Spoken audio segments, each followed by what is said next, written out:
তরুণ ঘোষ, আপনি বিভিন্ন নমস্কার। সময় চাঞ্চল্যকর খবর দিয়ে পুরো বাজিমাত করে দেন। কখনো হয়, কখনো হয় না, এমনটি অভিযোগ রয়েছে। কিন্তু যে সমস্ত খবর আপনি দেন তার মধ্যে বলা যেতে পারে এই সপ্তাহে আপনি বেশ কয়েকটি গুরুত্বপূর্ণ খবর দিয়েছেন। সেগুলো যদি আগে একটু আপনার মুখেই শুনি, আমার দর্শকরা শুনতে চায় নিশ্চয়ই। আমার প্রথম বলতে হবে যে কোনটা হয়নি সেটা আমরা আগে সেই প্রসঙ্গে না যাই, হ্যাঁ? পয়েন্ট আউট করুন। না না না না না না, আপনি যদি বলেন যে আপনার কিছু কথা আপনি বলেছেন সেটা হয়নি, হ্যাঁ আমি বলেছি, সেটা হয়তো অনেক আগে বলেছি, 2 মাস বাদে সেটা ঘটনাটা প্রতিফলিত হয়েছে।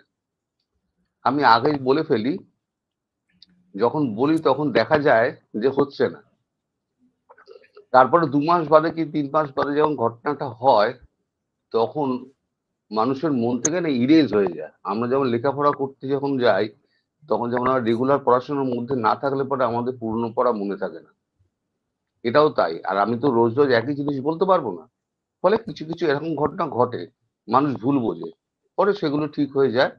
যাই হোক, আপনার দ্বিতীয় প্রশ্ন আপনি কি বলছেন বলুন, আমি আপনার প্রশ্নটা হারিয়ে ফেলি। ও, প্রশ্নটি হচ্ছে যে আপনি বলছেন যে ভারত বাংলাদেশে আক্রমণ করবে। ভারত যে প্রস্তুতি নিয়েছে তাতে করে তারা একটা মহড়া করবে। কিন্তু আপনি আপনি যেই তথ্যগুলো দিয়েছেন তাতে করে ভারত বোধহয় বাংলাদেশে আক্রমণ করতে যাচ্ছে। ফেনী থেকে বাংলাদেশ বিচ্ছিন্ন হয়ে যাবে। এরকম কিছু খবর আপনি দিয়েছেন। হুম হুম হুম, আমি দিয়েছি। জি। দেখুন, ভারত কখনোই চায়নি বাংলাদেশের সঙ্গে একটা যুদ্ধ পরিস্থিতি তৈরি হোক। কারণ যে দেশটাকে স্বাধীন করেছে ভারতবর্ষ, সেই দেশের ওপরে কোন রকম হামলা চালান বা ভারত চালাক, এটা ভারত কোনোদিনও চায়নি। যার জন্য আমাদের সেনাপ্রধান ভূপেন্দ্র দ্বিবেদী বেশ কয়েকবার আপনাদের সেনাপ্রধানকে এ ব্যাপারে কিন্তু ফোন করে সতর্ক করেছেন, এবং একবার লাস্টে একবার বলেছেন যে আমরা কখনোই চাই না বাংলাদেশের মানুষের বুকে ভারতের গুলি লাগুক। এই কথাটা কিন্তু প্রত্যেকটা কাগজে বেরিয়েছিল, সেই খবরটা আমি আগে করেছিলাম। তো এখন একটা বিড়ালকে যদি বাঘ ছেড়ে দেন, একটা বিড়ালকেও যদি আপনি ক্রমশ কোণঠাসা করেন না, কোণঠাসা করতে করতে একসময় বিড়ালটা কিন্তু এসে আপনার টুটি চিপে ধরবে। ভারতবর্ষের হয়ে গেছে তাই। একের পর এক বিতর্কিত মন্তব্য, খোঁচা দেওয়া এবং উত্তেজনা সৃষ্টি করা। ভারতের মধ্যেও তো 140 কোটি মানুষ আছে, তাদেরও একটা মতামত আছে। এই যে প্রতিনিয়ত ভারতকে ছোট করা, ভারতকে খেপিয়ে দেওয়া, ভারত এটা কোনোভাবেই, ভারতের মানুষ মানছে না। আর দেখুন, সরকার একটা নির্ভর করে ভোটের ওপরে, সরকারকেও কিন্তু ভোটের ওপরে নির্ভর করতে হয়। ভোটের নানান অঙ্ক রয়েছে। তো মানুষের যে এটা প্রতিবাদটা, সেটা বিভিন্ন জায়গায় যখন রেজিস্টার করা হচ্ছে, বিভিন্ন সংবাদ মাধ্যম মারফত, সোশ্যাল মিডিয়া মারফত, এখন সোশ্যাল মিডিয়া এত স্ট্রং যে প্রত্যেক কটা জিনিস কিন্তু সবার ফোনে ফোনে ঘুরে বেড়ায়। আপনাদের ওখান থেকে যে সমস্ত, বাংলাদেশের ওখান থেকে যে সমস্ত ভিডিও, অডিও বার্তা, খবর এগুলো ছড়াচ্ছে, এবং স্বয়ং সরকার প্রধান, মানে তিনি যেভাবেই হোক না কেন সরকার প্রধান তো এখন তিনি যেভাবে একের পর এক মানে বিতর্কিত মন্তব্য করে চলেছেন, সেটা অত্যন্ত দুর্ভাগ্যজনক। ভারত বেশ কয়েকবার এর প্রতিবাদ করেছে অফিসিয়ালি। রণধীর জয়সওয়াল শেষ যখন বিমস্টেকের মিটিং যখন হয়েছিল, সেই বিমস্টেকের মিটিং এ সাইড লাইনে আপনাদের এনএসএ খলিলুর রহমানকে সাইডে ডেকে নিয়ে প্রধানমন্ত্রী দাঁড়িয়ে বলেছিলেন যে আপনারা বলুন আপনাদের সরকার প্রধানকে যাতে এই জিনিসগুলো যাতে বন্ধ করা হয়। এতে আমাদের ভারতের আমরা অসুবিধার মধ্যে পড়ছি। কিন্তু তারপরেও দেখা গেল যে পাকিস্তানের একজন সেনাপ্রধান এলেন, সেনাপ্রধান আসার পরেতে একটা বই দেওয়া হলো তাকে, তার কভার পেজটা যেটা আছে খুবই বিতর্কিত। আর সেভেন সিস্টারটা হচ্ছে আমাদের সব থেকে স্পর্শকাতর ইস্যু।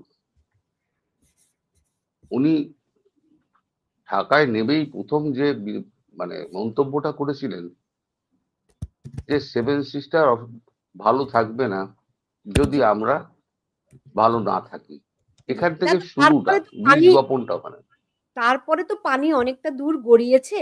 এখন আমরা দেখলাম ভারত আকাশ মহড়ার ঘোষণা দিয়েছে 6 তারিখ থেকে 16 তারিখ পর্যন্ত।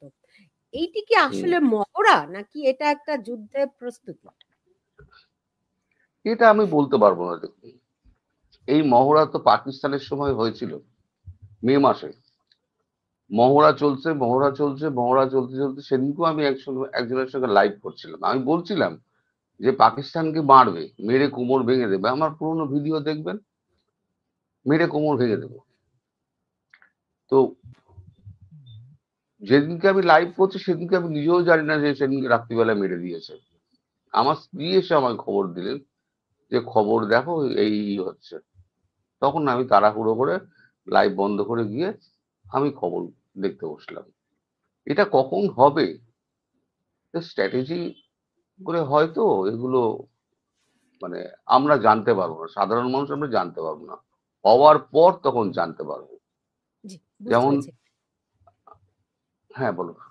আমি একটু সাবির মুস্তাফার কাছে যাই। সাবির মুস্তাফা, আপনি জানেন যে ভারতের যে নোটাম ঘোষণা করেছে, এটার কি বিশেষ কোনো প্রেক্ষাপট রয়েছে নাকি? আপনি দেখেন এখানে কিন্তু দুইটা জিনিস হচ্ছে। ভারতের যে পশ্চিম সীমান্ত পাকিস্তান, সেখানে ভারত একটা মহড়া শুরু করে দিয়েছে আজকে থেকে, এবং সেই মহড়াটা কয়েকদিন চলবে এবং সেখানে এটা বলা হচ্ছে যৌথ মহড়া। সেই মে মাসে ওই অপারেশন সিন্দুরের পর এই প্রথম এত বড় একটা মহড়া ভারত করছে পাকিস্তান সীমান্তের কাছে, উপকূলের কাছে, আপনার গুজরাট আর রাজস্থানে। সেখানে 25,000 সৈন্য অংশগ্রহণ করবে, বিমান বাহিনী, নৌবাহিনী, সেনাবাহিনী সব মিলে। তো তার বিপরীতে পাকিস্তানও তাদের একটা নৌ মহড়া শুরু করবে ঠিক ভারতীয় উপকূলের কাছে, মানে বিপরীত দিকে। কারণ তারাও প্রস্তুত থাকতে চায় যে এই মহড়া যদি হঠাৎ করে মহড়া থেকে আক্রমণে পরিণত হয়, যাতে পাকিস্তান বাহিনীও এটা মোকাবেলা করার এবং এটার পাল্টা জবাব দেওয়ার জন্য প্রস্তুত থাকে। পাকিস্তানও তাদের মধ্যাঞ্চলে 2 দিনের জন্য নোটাম দিয়েছিল যাতে কোনো সিভিলিয়ান এয়ারক্রাফট ওখানে চলাচল না করে। কিন্তু এরই মধ্যে ভারত আবার তাদের ইস্টার্ন থিয়েটার, যেটা বাংলাদেশের উত্তরে এবং পূর্বে, এই গোটা অঞ্চলে তারা নোটাম দিয়েছে। এবং এটা কিন্তু খুব সাধারণ একটা নোটাম না, কারণ এখানে নভেম্বর থেকে জানুয়ারি 3 মাস জুড়ে 4 দফায় নোটামটা দেওয়া হচ্ছে। অর্থাৎ ভারতীয় বিমান বাহিনী সেখানে অনেক ধরনের মহড়া এবং প্রশিক্ষণ করবে 4 দফায়, 1 দফায় না। পশ্চিম সীমান্তে কিন্তু হচ্ছে 1 দফায়। এটা কয়েকদিন চলবে এবং 10 তারিখে বোধহয় শেষ হয়ে যাবে, যদি না এর মধ্যে কোনো ঘটনা ঘটে যায়। তো এই সীমান্তে পূর্ব থিয়েটারে কি হবে সেটা তো তরুণ ঘোষ যেটা বলছেন, যে এটা তো ঘটনা ঘটার আগে কেউ জানবে না। ঠিক যেরকম রাশিয়া ইউক্রেনে আক্রমণ চালানোর আগে বেশ কয়েক দফা মহড়া করছিল এবং পশ্চিমা দেশগুলো খুব চিন্তিত হয়ে যাচ্ছিল যে এই মহড়া কি মানে আক্রমণের প্রস্তুতি নাকি। রাশিয়ানরা বলছিল না না না, এসব কিছু হবে না। হুট করে দেখা গেল যে 22 তারিখ ফেব্রুয়ারি 2022 তারা ঢুকে পড়লো ইউক্রেনে। সো মহড়া এক পর্যায়ে আক্রমণে পরিণত হতে পারে এবং ইতিহাসে সেটাই আমরা দেখেছি। কিন্তু ভারত যে কাজ করছে পূর্ব সীমান্তে, বাংলাদেশ, চীন এবং মিয়ানমার সীমান্তের ওই আকাশ সীমানা বরাবর, এখানে কিন্তু কোনো স্থলবাহিনী সম্পৃক্ত না। অর্থাৎ এখানে ওই যে ফেনীতে ঢুকে ফেনী কাট অফ করবে বা ওদিকে উত্তরে কোনো কিছু করবে, সেরকম কোনো পরিকল্পনা এখানে দেখা যাচ্ছে না, কারণ এখানে কোনো স্থলবাহিনী ইনভলভ না, কিন্তু বিমান বাহিনী ইনভলভ। অর্থাৎ তারা এটাকে একটা বার্তা হিসেবে দিচ্ছেন। বার্তাটা কার জন্য? চীনের জন্য না বাংলাদেশের জন্য না মিয়ানমারের জন্য? সেটা হলো কথা। যে যার রাজধানী থেকে বার্তাটা তার মতো করে রিড করবে। ভারতের একটা কনসার্ন অবশ্যই আছে। এই যে পাকিস্তানের যে joint chief of staff general Shamshad, Mihir Shamshad, তিনি যে ঘুরে গেলেন, এবং তিনি যে সম্বর্ধনা পেলেন বাংলাদেশে, এইটার পরে কিছু কিছু মানে সামাজিক মাধ্যমে বলেন বা কিছু সেমি একাডেমিক আলোচনা হয়েছে যে পাকিস্তান সেনাবাহিনী পার্বত্য চট্টগ্রামে ভারতের মিজোরাম সীমান্ত কাছে সেখানে কিছু রোহিঙ্গাদের নিয়ে একটা বাহিনী করতে পারে ভারতের ভেতরে নাশকতামূলক কাজ করার জন্য।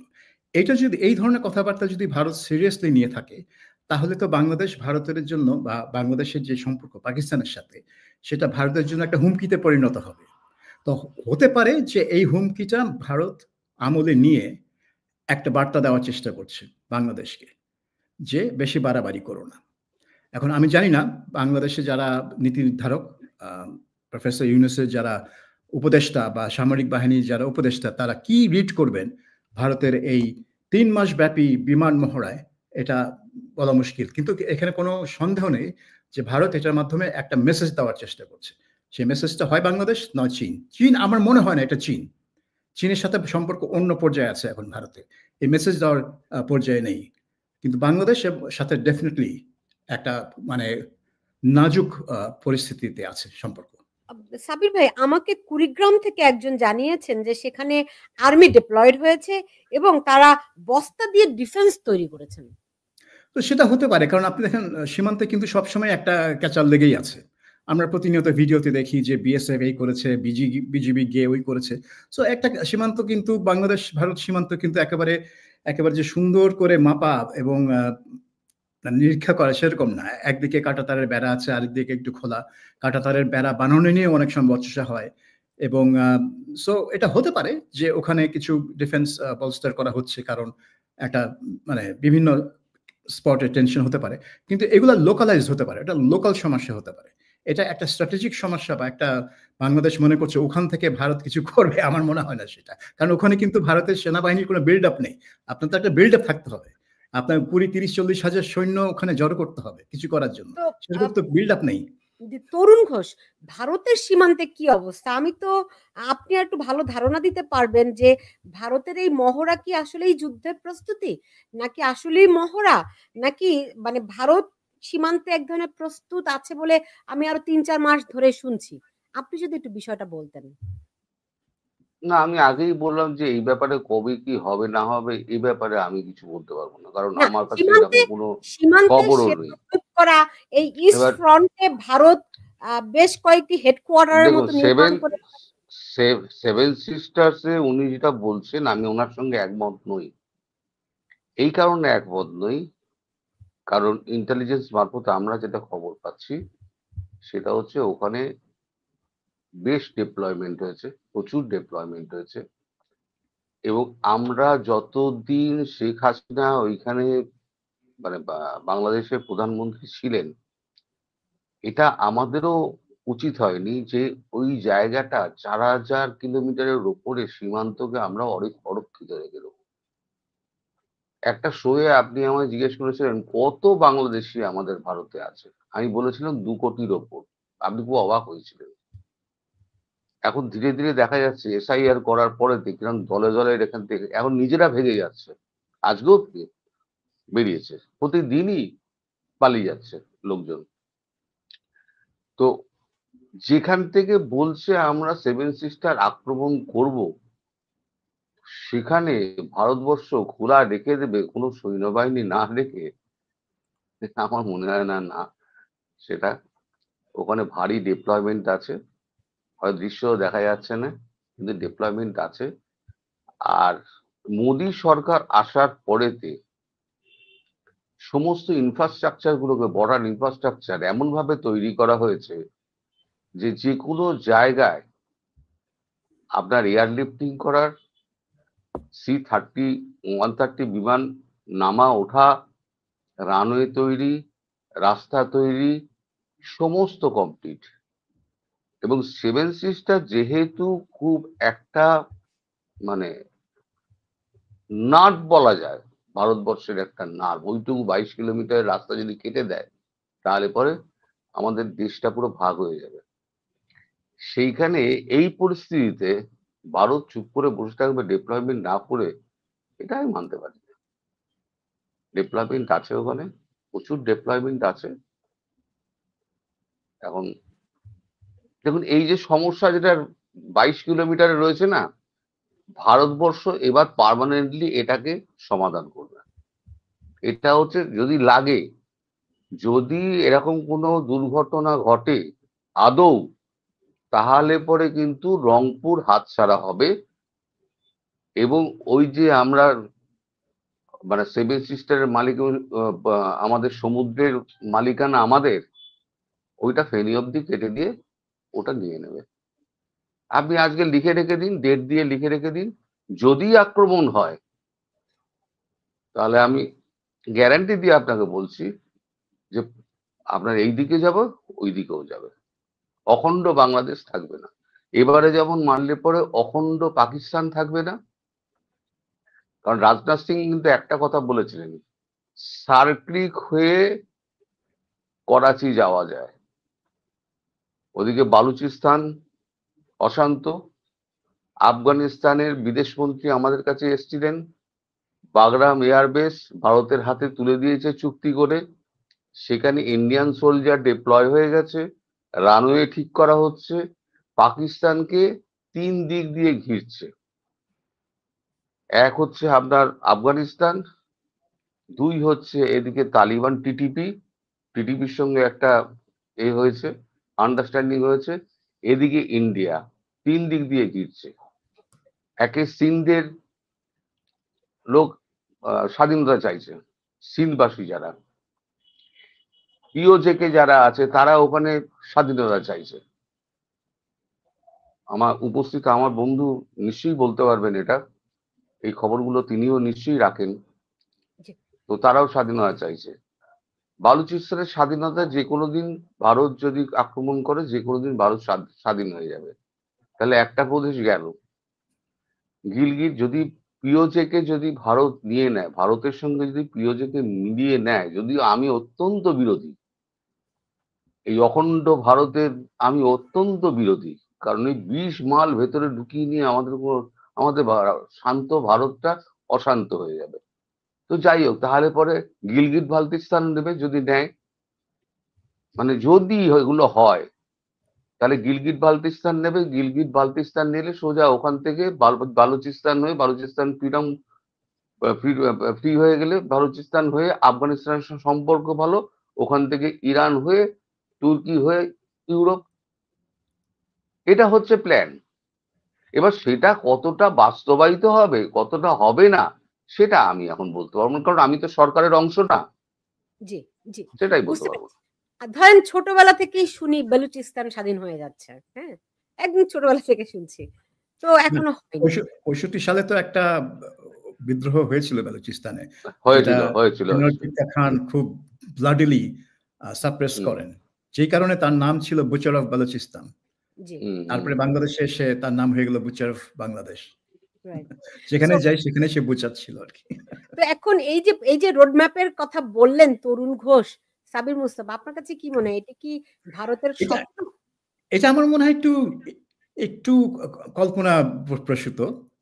এখন পর্যন্ত বাগরাম এয়ারবেস ভারতকে দিয়েছেন কোনো প্রমাণ বা কোনো এমনকি কোনো ক্রেডিবল রিপোর্ট আমি দেখি নাই কোথাও। এবং আমাদের একজন কলিগ শুভজিৎ বাগচি, আপনি হয়তো চেনেন তরুণ ঘোষ, তিনি বিবিসি বাংলা রিপোর্ট, প্রায় 1 মাস আফগানিস্তানে আছেন। সে প্রথম আলোতে রিপোর্টিং এর জন্য গেছেন, গিয়ে এবং তাদের একজন মন্ত্রীকে ইন্টারভিউ করেছেন এবং মন্ত্রী পরিষ্কার বলে দিয়েছে যে আফগানিস্তান ভারতের হয়ে পাকিস্তানের বিরুদ্ধে লড়বে না, অথবা পাকিস্তানের হয়ে ভারতের বিরুদ্ধেও লড়বে না। অর্থাৎ তার একটা 2 দেশের মধ্যে একটা নিউট্রাল অবস্থানে থাকতে চায়। তো সেই অবস্থায় এটা যদি সত্য কথা হয়, তাহলে সেই অবস্থায় বাগরাম এয়ারবেসটাকে ভারতকে দেবে আমার সেটা মনে হয় না। তবে হ্যাঁ, বালুচিস্তান, পাকিস্তানের অবস্থা বালুচিস্তানে খুবই নাজুক এবং এইটাই ভারত এক্সপ্লয়েট করার চেষ্টা করবে। সিন্ধ বা আজাদ কাশ্মীর বা পিওকে, পাকিস্তান কন্ট্রোল কাশ্মীর, সেগুলো পরের কথা, কিন্তু বালুচিস্তান আমার মনে হয় অনেক অ্যাডভান্স স্টেজে আছে।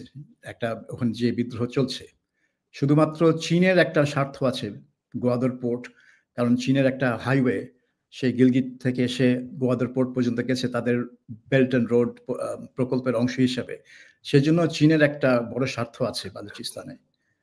সেজন্য হয়তো চীনকে কিছু ঠেস টাইট দেওয়ার জন্য হয়তো অন্যান্য দেশও ভারতের সাথে সহযোগিতা করতে পারে বালুচিস্তানে থেকে পাকিস্তানের হাত থেকে বিচ্ছিন্ন করার জন্য।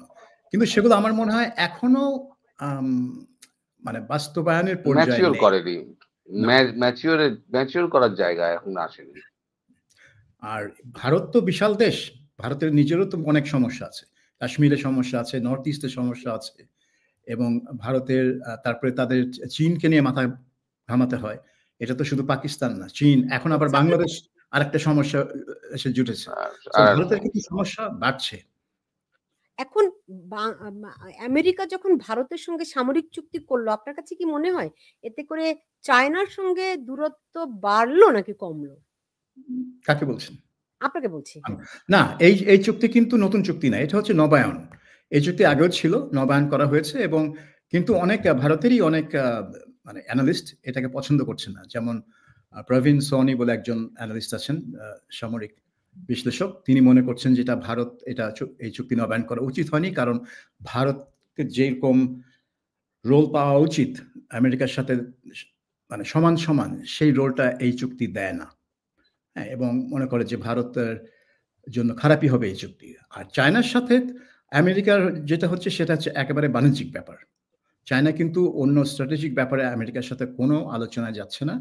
এবং আপনি দেখেন সম্প্রতি যে সাংহাই কোঅপারেশন অর্গানাইজেশনের যে মিটিং হয়ে গেল, সেখানে তো নরেন্দ্র মোদী উপস্থিত ছিলেন, তিনি শি জিনপিং এর সাথে বৈঠক করেছেন, এবং আমার মনে হয় চীন এবং ভারত কিছুটা ওই তাদের সম্পর্কটা যে শীতলতা কাটিয়ে একেবারে উষ্ণ না হলেও একটা ওয়ার্কিং রিলেশনশিপে আনার চেষ্টা করছে, যাতে ভারত আর আমেরিকার গুটি, চায়নার বিরুদ্ধে আমেরিকার গুটি হিসেবে খেলতে চাইবে না।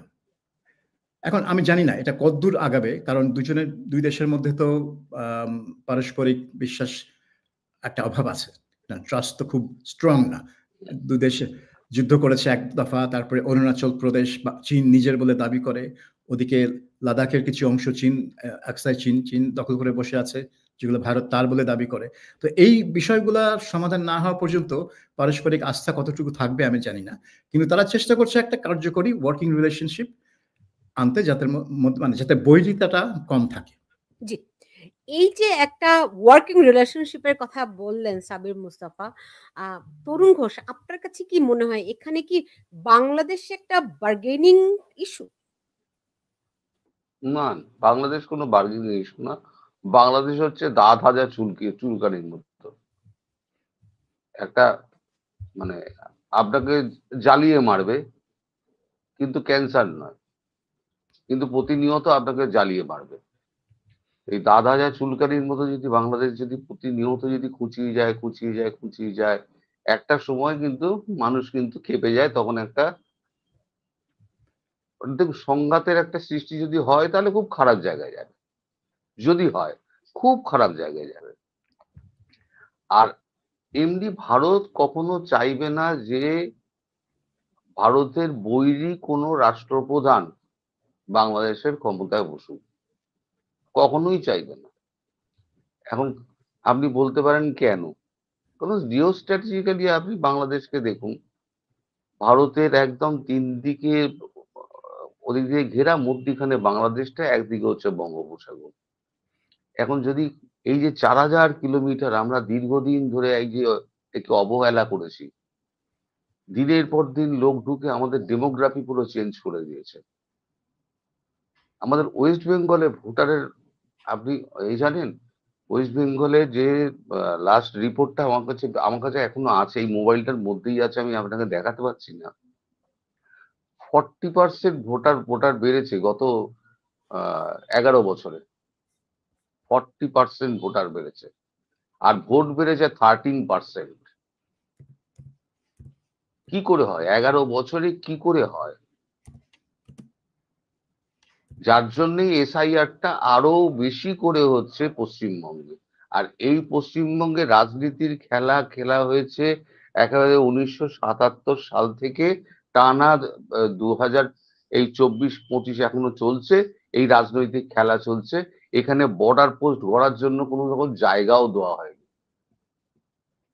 না ইনফিল্ট্রেট করুক, এখানে সব ব্যবস্থা করা আছে, আধার কার্ড হয়ে যাবে, রেশন কার্ড হয়ে যাবে, আপনার প্যান কার্ড হয়ে যাবে, সব 2 নম্বর ব্যবস্থা করা আছে। তারা ভোটার লিস্টে নাম তুলে দিচ্ছে, তুলে দিয়ে ভোট নিয়ে চলে যাচ্ছে। ক্রমশ আমরা সংখ্যালঘু হয়ে যাচ্ছি।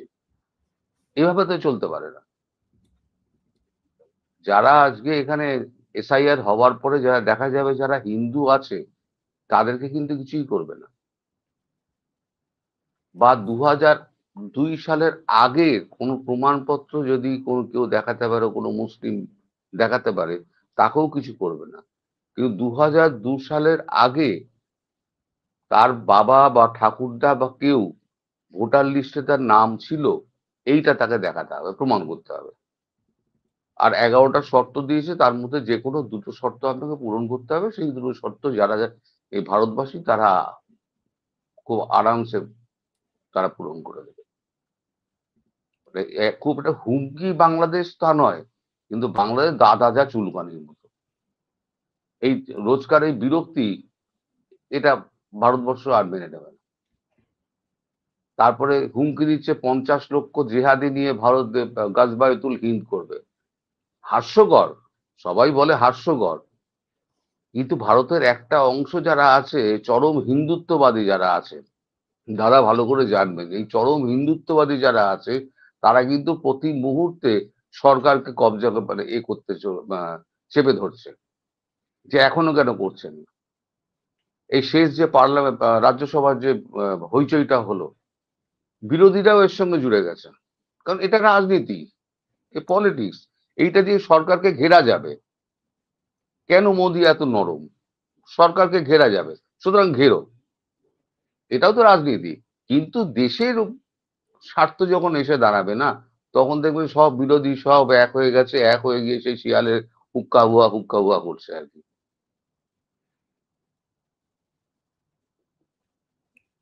আপনি মিউট সুলতান। জি, সাবির মুস্তাফা, এই যখন পরিস্থিতি এবং ভারত তার ইতিহাসের সবচেয়ে বড় আকাশ মহড়া শুরু করছে, ঘোষণা দিয়েছে, বাংলাদেশ বিষয়টা কিভাবে করে নিচ্ছে? একটা কারেকশন দিই, ভারতের কিন্তু সবচেয়ে বড় মহড়া, এবং এটা হচ্ছে পৃথিবীর ইতিহাসে সবচেয়ে বড় মহড়া ছিল 1986 সালে, অপারেশন ব্রাস ট্যাক্স। এটা তরুণ ঘোষের নিশ্চয়ই মনে আছে। 5 লাখ সৈন্য 3 মাস ধরে মহড়া দিয়েছিল পাকিস্তান বর্ডার বরাবর, এবং এক পর্যায়ে মনে হচ্ছিল দুই দেশ যুদ্ধে চলে গেল বলে। হ্যাঁ, তো এইটা এখনো, আর মানে পশ্চিম সীমান্তে যেটা হচ্ছে সেখানে মাত্র 25,000 সৈন্য ইনভলভ। আর এই ইস্টার্ন থিয়েটারে যেই বিমান মহড়া হবে, সেখানে কয়টা বিমান যুক্ত থাকবে এটা আমরা এখনো জানি না, আমরা ডিটেল জানি না ওরা কি মানে কি সাইজ থাকবে। এখন বাংলাদেশ কিভাবে দেখবে সেটা এখনো বাংলাদেশ থেকে সেরকম কোনো প্রতিক্রিয়া হয়েছে বলে আমার জানা নেই। এবং সেজন্য আমি বলছিলাম যে বাংলাদেশে যারা নীতি নির্ধারক, প্রফেসর ইউনূসের অ্যাডভাইজার বা জেনারেল ওয়াকারের অ্যাডভাইজার, তারা এইটাকে মানে নিজেদের তাদের প্রতি বার্তা হিসেবে দেখছেন কিনা, এবং এই বার্তাটা তারা কিভাবে ডিসাইফার করবেন সেটার উপর নির্ভর করবে তারা কি প্রতিক্রিয়া জানাবে।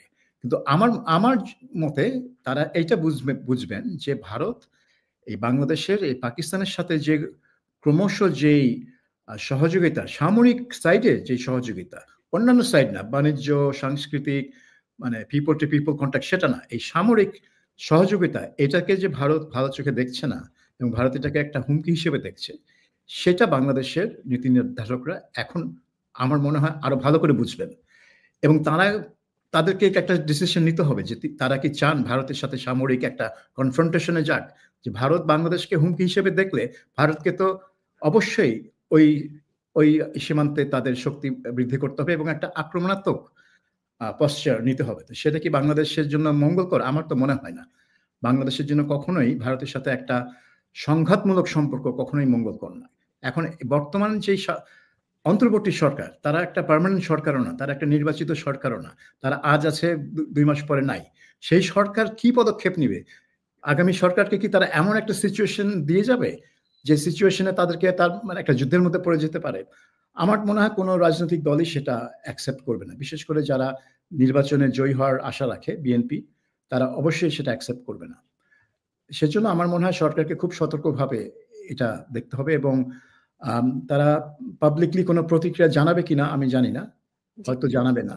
সাবির ভাই, এমনিতে শুরু থেকেই আসলে এই গত ১৫ মাসে আমরা বহুভাবে মানে নানান প্রক্রিয়ায় শুনেছি যে এই সরকার আসলে নির্বাচন দেবে না, দিতে চায় না। নানানভাবে তারা নির্বাচন বানচালের চেষ্টা হুম। করবে, যাতে করে তারা ক্ষমতায় দীর্ঘদিন থাকতে পারে। তো এই সময়ের মধ্যে আপনিও নিশ্চয়ই খবরগুলো দেখেছেন যে ১০,০০০ আ বেসামরিক মানুষকে, তরুণকে সামরিক প্রশিক্ষণ দেয়া হচ্ছে। হুম। রাইট? আপনি নিশ্চয়ই এটাও দেখেছেন যে জামায়াতের নেতা আম আ ইয়ে আম আ কি মোহাম্মদ তাহের, তিনি হুম। আব্দুল্লাহ তাহের, তিনি ঘোষণা দিয়েছেন যে ৫০ লাখ তাদের কর্মী আছে, ভারত আক্রমণ করবে। দেশের মধ্যে অসংখ্য অস্ত্র আছে। থানাগুলো লুট হয়েছে, সেই লুটের অস্ত্র আছে। বিদেশ থেকে অস্ত্র এসেছে বলেও অভিযোগ আছে। ফলে সব মিলিয়ে আমরা কি একটা এমনিতেই সরকারের ধরেন মাহফুজ আলম থেকে শুরু করে অনেকেই অনেকদিন ধরেই একটা যুদ্ধের কথা কিন্তু বলে আসছে। গৃহযুদ্ধ কিংবা যুদ্ধ নানানভাবে আমরা যেগুলো আমরা কি সেটার দ্বার প্রান্তে পৌঁছে গেছি? আম সেটার তো একটা আশঙ্কা আমার মনে হয় বৃদ্ধি পাচ্ছে। বিশেষ করে আপনি যেটার কথা বলছেন যে, যুব ও ক্রীড়া মন্ত্রণালয় তারা ৯,০০০ তরুণকে সেলফ ডিফেন্স আ ট্রেনিং দিবে। জুডো, কারাটে কিন্তু অলসো ফায়ার আর্মস। এখন ফায়ার আর্মস ট্রেনিং মানে তাদেরকে দিবে কেন? ফায়ার আর্মস ট্রেনিং তো দিবে হচ্ছে মিলিটারি। যারা মানে মিলিটারিতে জয়েন করবে বা রিজার্ভিস্ট হবে তারা ফায়ার আর্মস ট্রেনিং পাবে। এখন তারা কিভাবে চুজ করছে এই ৯,০০০ কে? কার সুপারিশে এই ৯,০০০ আসছে? মানে কি প্রসেসের মধ্যে দিয়ে তাদেরকে সিলেক্ট করা হলো? সবই কিন্তু মানে অজানা এবং ব্যাপারটা খুবই অস্বচ্ছ এবং এটা যুব এবং ক্রীড়া মন্ত্রণালয় কেন এর মধ্যে ইনভলভড? এটা তো প্রতিরক্ষা মন্ত্রণালয়ের ব্যাপার বা বড়জোর অভ্যন্তরীণ নিরাপত্তা যারা দেখে স্বরাষ্ট্র মন্ত্রণালয়। এটা তো কোনোভাবেই যুব ও ক্রীড়া মন্ত্রণালয় হতে পারে না। কিন্তু এটার কারণ হচ্ছে যুব এবং ক্রীড়া মন্ত্রণালয়ের যেই উপদেষ্টা আসিফ মাহমুদ, তিনি এই উদ্যোগটা নিয়েছেন। তো মনে হচ্ছে যেন অনেকেই বলছে এই বাহিনীর নাম দিচ্ছে আসিফ বাহিনী। এটা বোধহয় মানে লোকের মুখের কথা। আমার মনে হয় সে নিজের থেকে এটাকে আসিফ বাহিনী বলছে না। জি। এবং তিনি বলছেন যে এটা ভবিষ্যতে একটা মানে মানে সামরিক প্রশিক্ষণ বাধ্যতামূলক করারও পরিকল্পনা থাকতে পারে। কিন্তু সেই পরিকল্পনাটা তো আসবে সরকার প্রধানের দফতর থেকে। ক্রীড়া মন্ত্রণালয় থেকে তো এই ধরনের কথা আসতে পারে না। তো সেজন্য আমার কাছে মনে হয় এখানে কিছু রাজনৈতিক ব্যাপার জড়িত আছে যে এটা কি নতুন একটা পেটোয়া বাহিনী হতে যাচ্ছে নাকি? হ্যাঁ? আম যেটা অন্য কাজ করবে। মানে ঠিক ডিফেন্সের কাজ না। কারণ এটা তো ডিফেন্স মিনিস্ট্রির কোনো ব্যাপার না। এটা অন্য কাজ করবে। তো সেটা হচ্ছে একটা আশঙ্কা। এটা ভারতের জন্য যত না হুমকি আমার মনে হয় বাংলাদেশের রাজনৈতিক প্রক্রিয়া যারা যুক্ত বা রাজনৈতিক দলগুলো তাদের জন্য আরো বেশি এটা শঙ্কাজনক বলে আমি মনে করি। আমার মনে হয় না ভারত খুব একটা বিচলিত হবে যে যুব ক্রীড়া মন্ত্রণালয় কয়েক হাজার ছেলেকে রাইফেল শুটিং প্রশিক্ষণ দিচ্ছে। সো ওইটা আমি মনে করি এটা অভ্যন্তরীণ রাজনীতির জন্য খুবই একটা মানে অশনি আপনি তো সংকেত। শুধু আপনি শুধু একটা জায়গা সিঙ্গল আউট না, অনেকগুলো বিষয়টার সঙ্গে সরাসরি জড়িত। এর মধ্যে ধরেন ভারত অভিযোগ করছে বাংলাদেশের সীমান্তে বিভিন্ন রকম জঙ্গি ঘাঁটি তৈরি হয়েছে। হুম। তরুণ ঘোষ, আপনি যদি আমাকে এই ব্যাপারে বলতেন একটু যে এরকম কোনো আ লেগ ওয়ার্ক ভারতের তরফ থেকে আছে কিনা? বাংলাদেশে কোথায় কি হচ্ছে? আমি শুনছিলাম যে মাঝে যেই ৪ জন ভারতীয় সেনা কর্মকর্তা এসেছিলেন, তারা এই ব্যাপারে কিছু বলেছেন। হ্যাঁ, ৪ জন সেটা করতো আমাদের মিলিটারি ইন্টেলিজেন্সের গেছিলেন, গিয়ে ম্যাপ-ট্যাপ দিয়ে স্যাটেলাইট ইমেজ-টিমেজ নিয়ে গিয়ে দেখিয়ে দিয়েছে, এখানে এই আছে, ওখানে ওই আছে। সব নিয়ে গিয়ে দেখিয়ে দিয়েছে। বাংকার-ফাংকার কোথায় কি হয়েছে লালমনিরহাটে সব দেখিয়ে দিয়েছে। আপনাদের কাগজেও বেরিয়েছে, আমাদের কাগজেও বেরিয়েছে। সব ছাপার অক্ষরে লেখা রয়েছে। আমার বলার উপরে কিছু যায় আসে না। কিন্তু আমার উম যে কথাটা বলার সেটা হচ্ছে যে আজকের দিনে এই যে যুদ্ধ হয় সেটা কিন্তু সবসময় বুটস অন গ্রাউন্ডস এ হয় না। পাকিস্তানের মধ্যে কি ভারতবর্ষ ঢুকেছিল? ঢোকেনি। এমনকি এয়ার স্পেস এ পর্যন্ত যায়নি। ওই সীমান্তে দাঁড়িয়ে রাফাল ওখানে মেরে দিয়েছে। মেরে দিয়ে সমস্ত ১১টা এয়ারবেস ধ্বংস করে দিয়েছে। নূর খানটাকে ডিস্ট্রয় করে দিল। আর আমাদের ব্রহ্মসের যে আপনার অ্যাকুরেসি সেটা হচ্ছে +/- 1 মিটার। ওখানে একটাই এই মানে পুরো এত সুরক্ষিতভাবে এটা তো আমেরিকা করেছিল, ওখানে তো আমেরিকার পুরো সোলজার থেকে আরম্ভ করে বিজ্ঞানী টিজ্ঞানী সব ছিল, সব মারা গেছে। তো একটা 6.5 ফুট বাই 4 ফুট একটা ভেন্ট ছিল, ঢোকার আর কোনো রাস্তা ছিল না। ওই 6.5 ফুট বাই 4 ফুট ভেন্টের মধ্যে দিয়ে আপনার ওই ব্রহ্মসটাকে গলিয়ে দিয়েছে, নিচে গিয়ে পুরো জ্বালিয়ে পুড়িয়ে শেষ করে দিয়েছে। এবং তারপরে আর ওখান থেকে বডিগুলোকে বার করে নিয়ে ওখান থেকে রোলার দিয়ে মাটির সঙ্গে মিশিয়ে দিয়েছে, দিয়ে এখন নতুন করে আবার, এখন নূর খান এয়ারবেস আমরা খবর পাচ্ছি নতুন করে আবার তৈরি হচ্ছে। তো এখন আর ওই আপনার ওই গোলাগুলি চালিয়ে হাতাহাতি যুদ্ধ ওইগুলো এখন করতে হয় না, এখন সুইচ টিপে যুদ্ধ হয়, এখন স্যাটেলাইটে যুদ্ধ হয়। ওই কে কি প্রশিক্ষণ দিল, কে জেহাদি এলো তরোয়ার নিয়ে ঘোড়ায় চেপে, চলো আমরা যাব দিল্লি জয় করতে, ওই যুদ্ধ এখন তো আর নেই। ফলে মানে এখন এই যে কাজগুলো করছেন যারা করছেন তারা তো মানে প্রকাশ স্বর্গে বাস করছেন। জি। ভারত যদি মারে, ভারত সীমান্তে বসে মারবে, ওই এর থেকে বসে মারবে, কি বলে সেভেন সিস্টারে বসে মারবে, ত্রিপুরায় বসে মারবে, এগুলো কিছু যাকে বলে করতে পারবে না। সার্জিক্যাল স্ট্রাইক, তাই তো? আপনাদের, হ্যাঁ, আপনাদের এয়ার ডিফেন্স সিস্টেম বাংলাদেশে কিছু আছে? যাদের ছিল তারা কিছু করতে পারলো না। ওখানে আমেরিকান এয়ার ডিফেন্স ছিল, পাকিস্তানে চীনের এয়ার ডিফেন্স ছিল, আকাশদের কিন্তু সব এয়ার ডিফেন্স ভেঙে দিয়েছে। তার কারণ হচ্ছে আমরা যে সবাই জিপিএস ব্যবহার করি, জিপিএসটা ব্যবহার করি আমরা গ্লোব অনুযায়ী, জিপিএসটা তৈরি হয়েছে গ্লোব অনুযায়ী। আর ভারত আকাশতীর তৈরি করেছে অ্যাটলাস ম্যাপকে ফেলে। আপনি যদি গ্লোবে যদি গ্রিনল্যান্ডকে দেখেন, দেখবেন আফ্রিকার থেকে গ্রিনল্যান্ড ছোট। অ্যাটলাস ম্যাপে যদি আপনি দেখেন তাহলে দেখবেন আফ্রিকা থেকে গ্রিনল্যান্ড বড়। ফলে যে জিপিএস এর যে আপনার ট্র্যাক আর আকাশ তীরের ট্র্যাক দুটো মিল খাচ্ছে না, ফলে ধরতে পারছে না বলেই ওই কোনো এয়ার ডিফেন্স কাজ করেনি, সব কটাকে মেরে শেষ করে দিয়েছে। একটা পদাতিক সৈন্যও কিন্তু ভেতরে ঢোকেনি। বুঝতে পেরেছি। বাংলাদেশকে যদি মারতে হয় তাহলে পরে, বাংলাদেশকে মারতে হলে পরে ভারতকে ঢুকতে হবে না ভেতরে, ওই বর্ডারে বসে বসেই মেরে দেবে। রাফাল ওখানে দাঁড়িয়ে রাফাল মেরে দেবে। আমি চাই এটা না হোক, কারণ একটা যুদ্ধ বহু মৃত্যু ডেকে আনে, বহু রক্তক্ষয় হয়।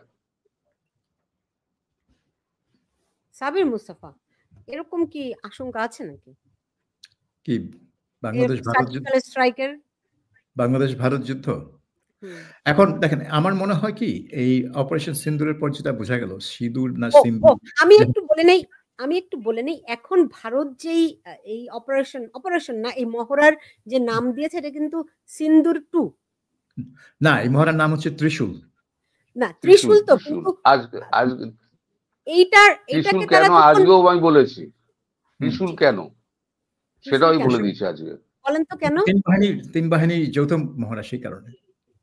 না না না, ত্রিশূলটা হচ্ছে একটা আঙ্গিক মানে ইস্যু করা হয়েছে।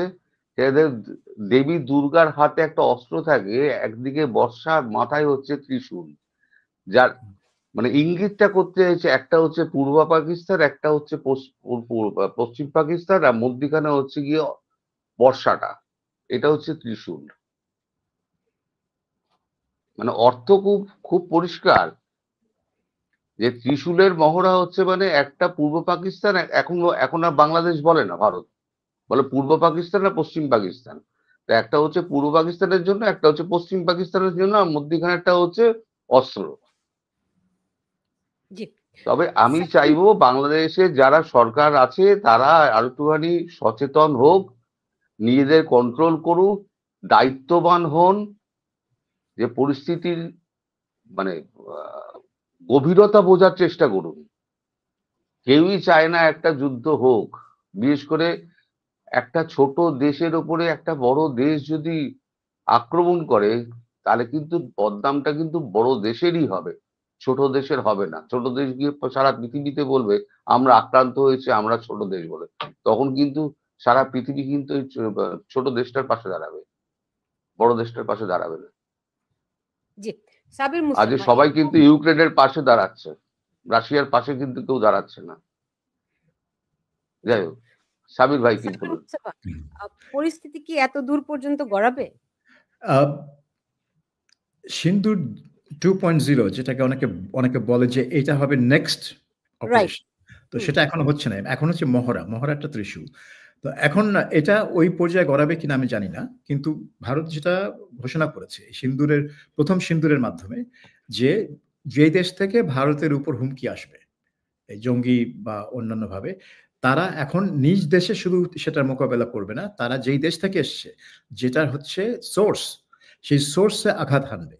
এখন এটা যদি ভারতের নতুন ডক্ট্রিন হয়ে থাকে, এবং নরেন্দ্র মোদী সরকার সেটাই বলার চেষ্টা করছে যে পহেলগামের পরে তারা এই সিন্দুর অপারেশন করেছে ওই ডক্ট্রিনটাকে এস্টাবলিশ করার জন্য।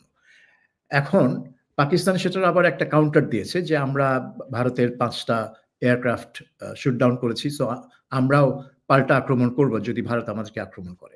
বাংলাদেশের ক্ষেত্রে আমি বলবো, যদি ভারত যদি মনে করে যে আসলেই বাংলাদেশ সীমান্তে ভেতরে কোনো ঘাঁটি তৈরি হচ্ছে যেখানে কোনো জঙ্গি যারা আর কি ভারতে গিয়ে নাশকতা মূলক কাজ করবে, এবং ভারত যদি বাংলাদেশকে বলে এই ঘাঁটিগুলা নির্মূল করাতে না পারে, তাহলে আমার মনে হয় সিন্দুরের মতো ভারত ওই ঘাঁটিগুলায় আক্রমণ চালানোর পরিকল্পনা করতে পারে, কারণ এটা ভারতের এখন একটা এস্টাবলিশ ডক্ট্রিন। তো এটার কোনো হেরফের হবে না। সো বাংলাদেশকে ওইভাবে চিন্তা করতে হবে যে যদি তারা ঘাঁটি অ্যালাউ করে বাংলাদেশের মাটিতে, ভারত বিরোধী ঘাঁটি, যেখান থেকে রোহিঙ্গা হোক বা অন্য কোনো জঙ্গি বা বিচ্ছিন্নতাবাদী ভারতে গিয়ে সীমান্ত ক্রস করে ভারতে গিয়ে আক্রমণ চালাবে, অপারেশন চালাবে, তখন ভারতের একটা আক্রমণ তারা এক্সপেক্ট করতে পারে। This is the Indian doctrine, এবং এটা হবে। আমার মনে হয় এটার থেকে কোনো ব্যত্যয় হবে।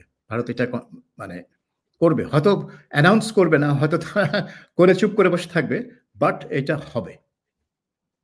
তাহলে আমাদের সেক্ষেত্রে বাংলাদেশের প্রতিক্রিয়াটা কি হবে? আমাদের তো কোনো ডিফেন্স সেই অর্থে কি আছে? না, এখন সেই জন্যই তো বাংলাদেশে অনেক শোরগোল শোনা যাচ্ছে। তারা চায়না থেকে JC-10 এয়ারক্রাফট কিনবে, আবার শোনা যাচ্ছে তারা ইটালি থেকে টাইফুন এয়ারক্রাফট কিনবে। তো এইগুলো তো হতে হতে আরো 5-6 বছর লেগে যাবে। এগুলো তো হুট করে আপনার দোকানে পাওয়া যায় না যে শেলফ থেকে নিয়ে এই যে নাও একটা ফাইটার এয়ারক্রাফট। এটা অর্ডার দিতে হয় এবং অনেক বছর লাগে এটা তৈরি করতে, এবং অর্ডারের পর এরা কাজ শুরু করে।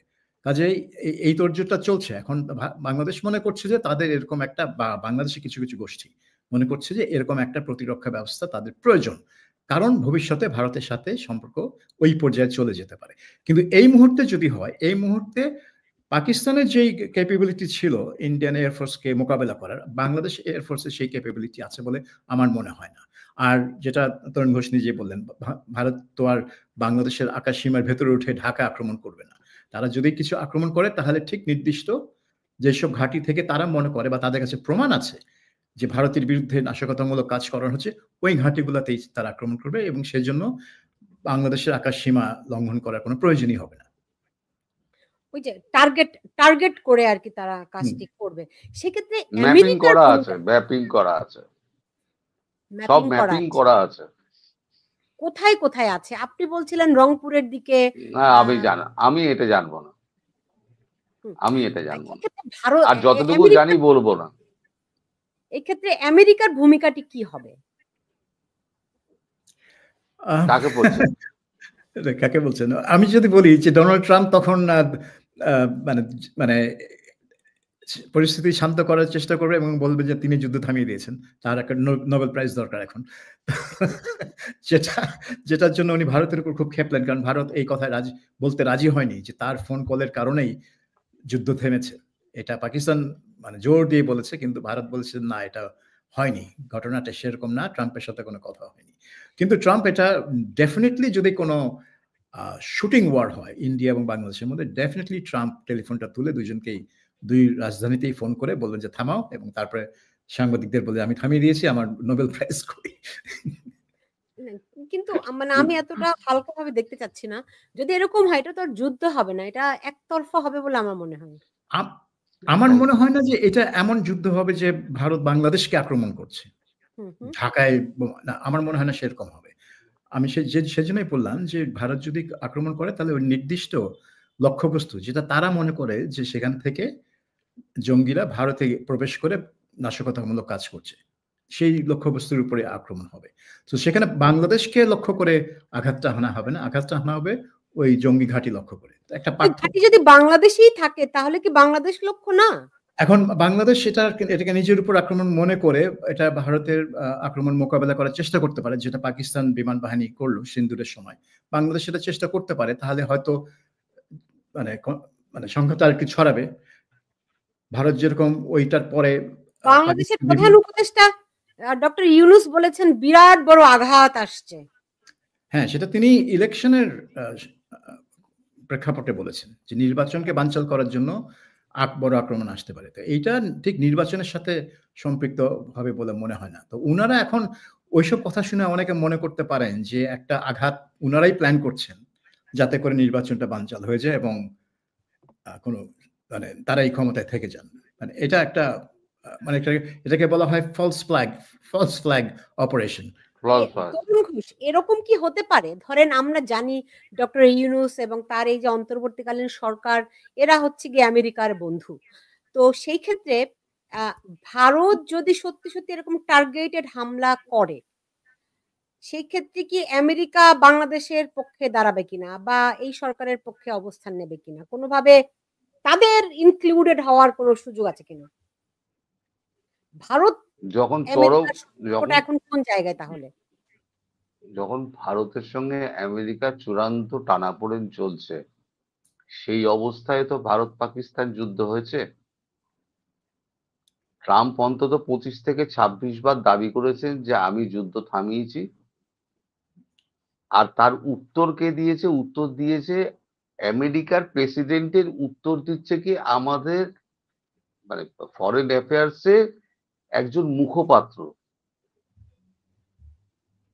তারপর যখন, কারণ আমাদের বিরোধীরা সবসময় প্রশ্ন করে সরকারকে ঘেরার জন্য, যখন আমরা সার্জিক্যাল স্ট্রাইক করেছিলাম তখন সবাই প্রশ্ন তুলেছিল যে ছবি কোথায়, কারণ পাকিস্তান বলেছিল যে এই তো কিছু কাউয়া মারা গেছে, এখানে কতগুলো গাছ টাছ পড়েছে, এই তো এই বলেছিল।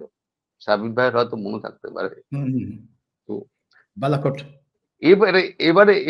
এবারে যেটা করেছে ভারত, সেটা হচ্ছে সমস্ত স্যাটেলাইট পিকচার জোগাড় করে রেখে দিয়েছে কোথায় কোথায় মেরেছে।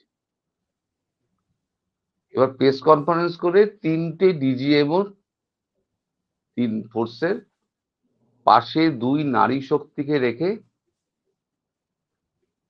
এর মধ্যে লুকিয়ে আছে সিন্দুর কেন, আমি বলে দিচ্ছি সেটা সিন্দুর কেন, রেখে সমস্ত দুনিয়াকে পুরো একদম দেখিয়ে দিয়েছে আমরা কোথায় মেরেছি। এবার পাকিস্তান যে দাবি করছে এবং ট্রাম্প তাদের হয়ে গলা ফাটাচ্ছেন যে 5টা রাফেল আমাদের এখানে পড়ে গেছে, ওরা মেরে করে দিয়েছে। আমাদের 140-45 কোটি দেশের লোক, এই সার্ভেটা হলে এসআইআর হলে বুঝতে পারবো অ্যাকচুয়াল কত আমাদের জনসংখ্যা। তা এখনো ধরে চলছে 140-45 কোটি। এখানে এখন সব রিলস বানানোর জন্য সব দৌড়দৌড়ি হয়। একটা রাফেল পড়া একটা ছোট বিমান ভেঙে পড়লো, তার যা শব্দ, তার যা তীব্রতা শব্দের এবং তার যা বিস্ফোরণ, ওই ছবি তো উঠবেই। ছবি কোথায়? এত বড় একটা দেশের একটা তো ছবি উঠবে, রাফেলের একটা লেজের তো ছবি থাকবে। আমরা তো ছবি দেখিয়ে দিয়েছি, ওরা দেখাচ্ছে না কেন? আর দ্বিতীয়, সিন্দুর কেন? সিন্দুর নামটা দিয়েছেন নরেন্দ্র মোদী। তার কারণ হচ্ছে যখন পেহেলগামে যখন আক্রমণটা করলো, ইতিহাসটা শুনে রাখুন, যখন আক্রমণটা করলো সে সময়তে হিন্দু রমণীরা মাথায় একটা সিঁদুরের টিপ পরে, এইখানে যারা বিবাহিত রমণী হিন্দুরা, তো তাদের মধ্যে দেখে দেখে দেখে নিয়েছে কে কে সিঁদুর পরে আছেন, দেখে নিয়েছে, তাদেরকে আলাদা করেছে, তাদের হাজবেন্ডদের ডেকেছে, সামনে দাঁড় করিয়ে হাজব্যান্ডদের গুলি করেছে। নরেন্দ্র মোদী তখন বলেছিলেন যে আমার মায়েদের সিঁদুর মুছেছে তো, আমি ওদের আস্ত রাখবো না, ওই জন্য নামটা দিয়েছে সিন্দুর। এই যে সিন্দুর তুমি মুছেছো, ওইটা থেকে নামটা এসছে সিন্দুর। তো এখন সিন্দুর অপারেশন এখন ঘোষিত, যেটা সাব্বির ভাই বললেন, আমি বলতে ভুলে গেছিলাম, মনে করে দিলেন সাব্বির ভাই। একটা ঘোষিত নীতি, ভারতের যদি সার্বভৌমত্ব অখণ্ডতার যদি আঘাত আসে বা হুমকি আসে, তাহলে ভারত আক্রমণ করতে দ্বিধাবোধ করবে না এবং বলবেও, মানে সাবধানও করবে না। সাবধান বাংলাদেশকে করে দিয়ে এসছে। বাংলাদেশকে 7 দিন টাইম দিয়েছিল, ওয়াকারুজ্জামান আরো 3 দিন টাইম চেয়েছিলেন, 10 দিন পার হয়ে গেছে। এবার যখন যা করার ভারত করে দেবে, জি। কারণ এই দাদা যা চুলকানি আর রাখবে না। সাবির ভাই, যদি মানে তরুণ ঘোষ তো অনেক কঠিন কথা বলে ফেলছেন, কঠিন অবস্থান বলছেন, আমি জানি না মানে কি অবস্থা আসলে, কিন্তু ধরেন আমেরিকার ভূমিকাটা কি হবে, মানে এটা কি একটু শঙ্কার বিষয় কিনা? না, আমেরিকা এর মধ্যে কোনো সাইড নেবে না। যেমন পাকিস্তান ভারতের মধ্যে তিনি ট্রাম্প একটা সাইড নিয়েছেন, কারণ যুদ্ধের পরপরই সে আসিম মুনির, পাকিস্তানের যে সেনা প্রধান ফিল্ড মার্শাল আসিম মুনিরকে লাঞ্চের জন্য হোয়াইট হাউসে দাওয়াত দিলেন, যেটা মানে সাধারণত দেওয়া হয় সরকার প্রধানকে। কিন্তু ওইটা করে তিনি সবাইকে বুঝিয়ে দিলেন যে তিনি মনে করেন যে আসিম মুনিরই আসল ক্ষমতায় পাকিস্তানে, প্রধানমন্ত্রী শেহবাজ শরীফ না। সবাই যেটা জানে যে সেনাবাহিনী চালিকা শক্তি। তো ট্রাম্প তো আর কি ওইভাবে কোনো তার ডিপ্লোম্যাটিক নাইসিটি নাই, তো উনি জাস্ট পরিষ্কার করে দিলেন। কিন্তু ওইটা করে কিন্তু সে পাকিস্তানকে একটু বলতে পারেন যে একটু পাম্পটি দিল, কিন্তু তার মানেই না যে সে পাকিস্তানের পক্ষে, ভারতের বিপক্ষে কাজ শুরু করে দিল। এমন কিছু সে করেনি সামরিক দিক থেকে। সে পাকিস্তানের কাছ থেকে একটা জিনিস পেয়েছে, পাকিস্তান বারবার শেহবাজ শরীফ বারবার তাকে নোবেল প্রাইজের জন্য নমিনেট করেছে এবং বলছে যে তার কারণেই যুদ্ধটা থেমেছে, যেটা ভারত বরাবরই অস্বীকার করে। বাংলাদেশের যদি সাথে ভারতের সম্পর্ক যদি এমন পর্যায়ে চলে যায় যে সেখানে কিছু শুটিং ওয়ার শুরু হয়ে গেল, তাহলে আমার মনে হয় যে আমেরিকা এখানে একটা মধ্যস্থতার ভূমিকায় অবতীর্ণ হবে। এখানে সে মানে কোনো পক্ষ নেবে না, কোনো পক্ষের হাত শক্তিশালী করার জন্য এখানে আসবে না। আমার মনে হয় এগেইন সে একটা মধ্যস্থতার ভূমিকায় অবতীর্ণ হবে। তো সেক্ষেত্রে আমরা কি দেখতে পাচ্ছি যে ধরেন পল কাপুর, তুলসী গাবার্ড এরকম যারা যুক্ত হয়েছেন এবং তারা কার্যক্রম শুরু করে দিয়েছেন, তাদের কি প্রভাব দৃশ্যমান হতে যাচ্ছে?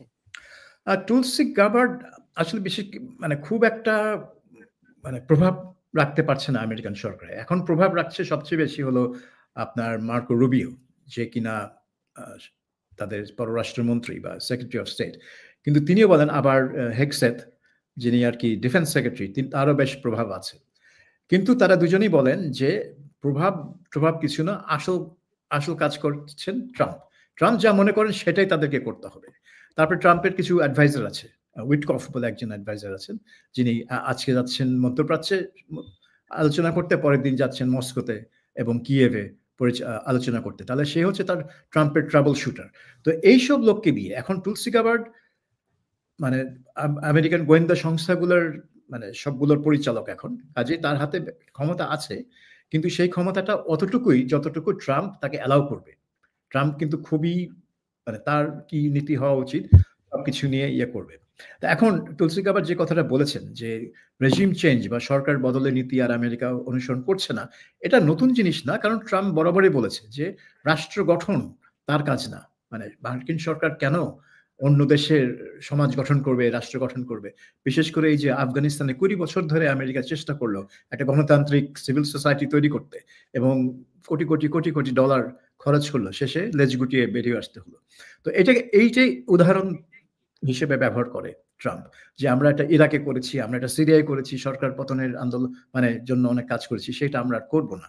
তো দক্ষিণ এশিয়া তো একই কাণ্ড, সে করবে না এটা। আমার মনে হয় এটা ট্রাম্পের বিশ্বাস যে সব দেশের সাথেই সে একটা ট্রানজাকশন করবে।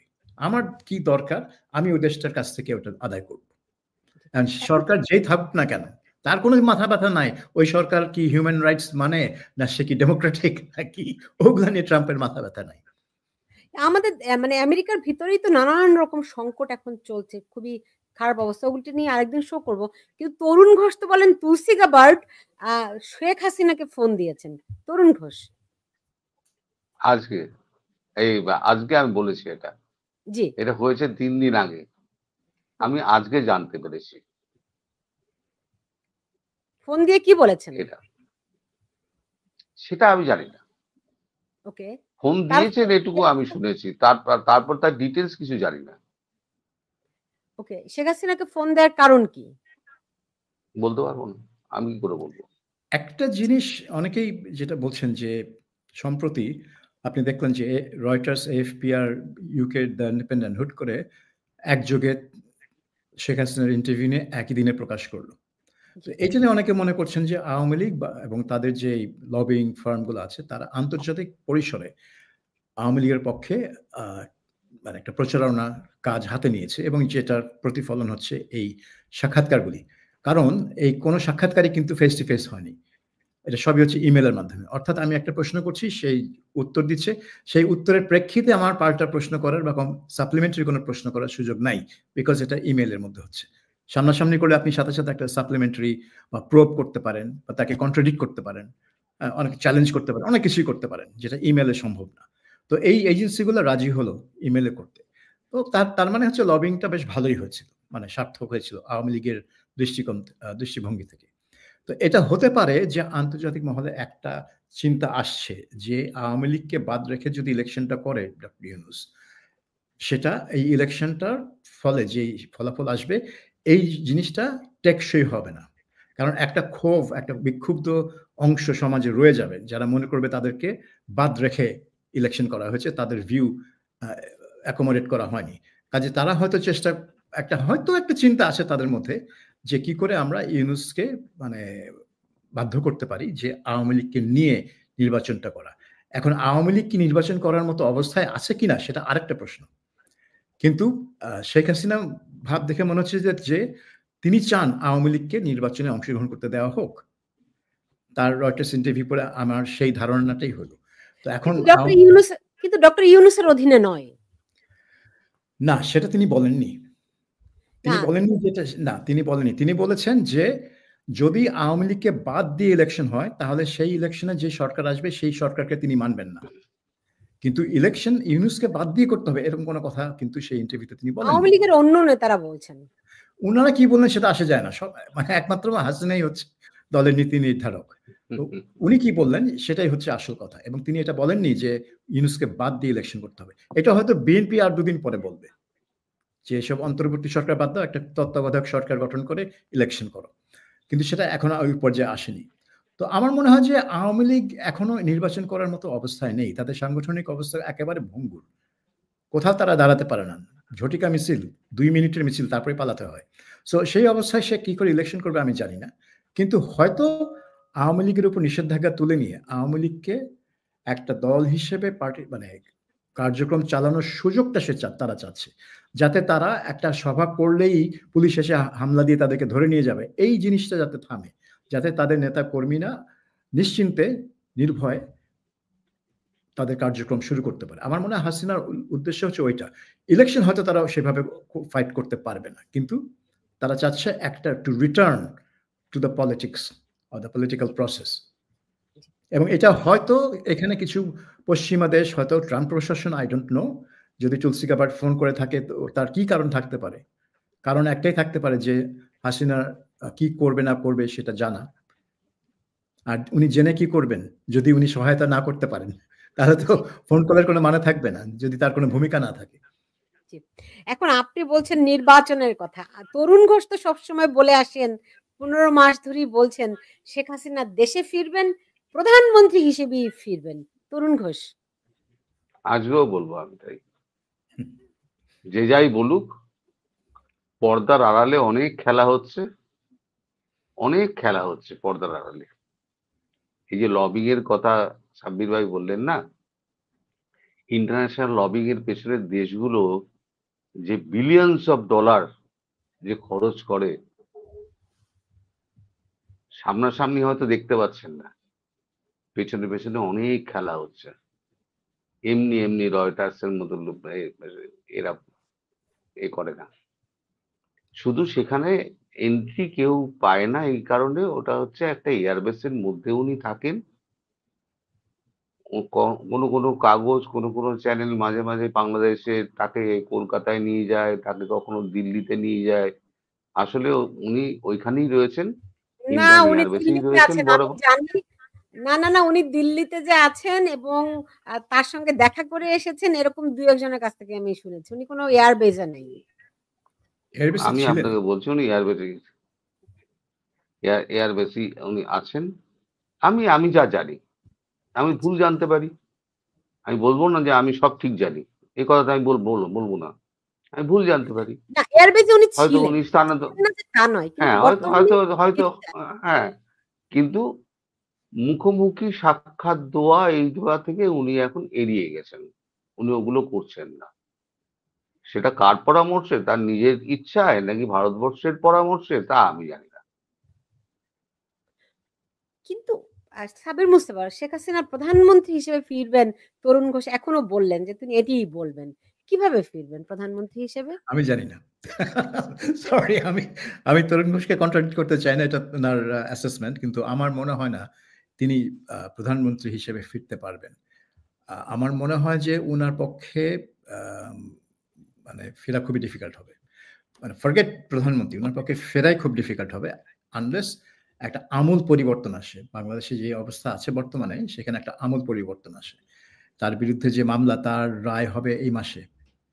১ম রায় আমার মনে হয় ১৩ তারিখে, এবং ১৩ আপনি তারিখে। নিশ্চিত থাকতে পারেন যে এটা রায় হবে দোষী এবং সম্ভবত মৃত্যুদণ্ড। হ্যাঁ? কারণ এটাই তারা চায়। এই যেই আইসিটি, আন্তর্জাতিক অপরাধ ট্রাইব্যুনালে যারা তাকে প্রসিকিউট করছে, তারা মৃত্যুদণ্ড চায়। ইনফ্যাক্ট চিফ প্রসিকিউটর বলেছেন যে তার ১৪০০ বার ফাঁসি হওয়া উচিত। এখন আপনি কোথায় যাবেন? এরকম যদি অবস্থা হয় এবং আ আ বিচারকরা যদি সেই রায় দেয়, তারপরে কি হবে? তো ওই অবস্থাতে দেশে ফেরা একটু ডিফিকাল্ট। আনলেস এই যারা এখন ক্ষমতায় আছে বা ক্ষমতার আশেপাশে আছে, তাদের যদি সমূলে উৎপাটন করা হয়, only then she can return. কিন্তু সেই উৎপাটনটা করবেটা কে? তরুণ করবে ঘোষ আসলে জনগণ, করবে জনগণ। খালি পেট আর খালি পকেট মানুষকে যা শিখিয়ে দেয় না, বাংলাদেশের মানুষ এখন বুঝতে পারছে যে শেখ হাসিনা খারাপ ছিলেন, তার অনেক দোষ আছে। আমিও মানি তার প্রচুর দোষ আছে, তার কওমি মাথা হওয়ার দরকার ছিল না। তিনি অনেক দোষে দোষী। তিনি এক নিরপেক্ষ নির্বাচন করতে পারতেন। ভারত বারবার বলেছিল, ২০১৮ থেকে বলে আসছে, ১০০টা সিট ছেড়ে দিতেন বিএনপিকে, একটা সুষ্ঠু নির্বাচন করতেন। আমাদের এখানে নির্বাচনে যে কারচুপি হয় না একেবারে, আমি এই কথা কখনো বলবো না। একবারে গঙ্গা জলে তুলসী পাতা দিয়ে আমি কখনো বলবো না যে সব আমরা সৎ আর একেবারে নির্লোভ মানুষ আমরা এখানে বসে আছি।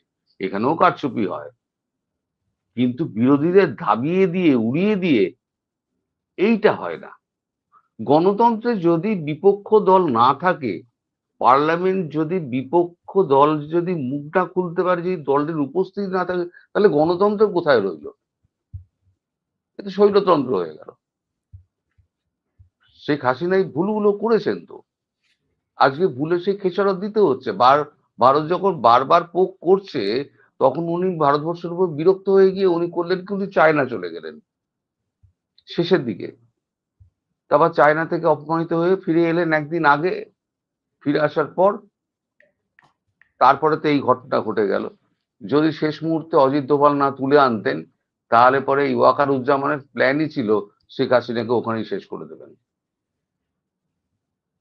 ৪ তারিখ রাত্রির ২:৩০টার পর থেকে আমি পুরো জেগেছিলাম, আমি পুরোটা জানি কি করে ওনাকে নিয়ে আসা হয়েছে। তা ভারত যদি তখন না করতো,